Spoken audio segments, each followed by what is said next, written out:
लोमड़ी और कौवा। एक कौवा रोटी का टुकड़ा लिए हुए एक दरख्त की टहनी पर बैठा था। एक लोमड़ी का गुजर उधर से हुआ। मुंह में पानी भर आया उसके।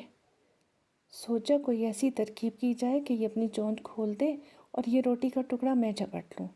बस उसने मिस्कीन सूरत बनाकर मुंह ऊपर उठाकर कहा, कौवे मियाँ सलाम, तेरे हुस्न की क्या तारीफ़ करूँ, कुछ कहते हुए जी डरता है।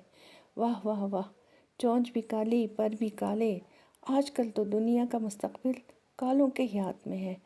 अफ्रीका में भी बेदारी की लहर दौड़ गई है, लेकिन खैर ये सियासत की बातें हैं, आमदम बरसर मतलब।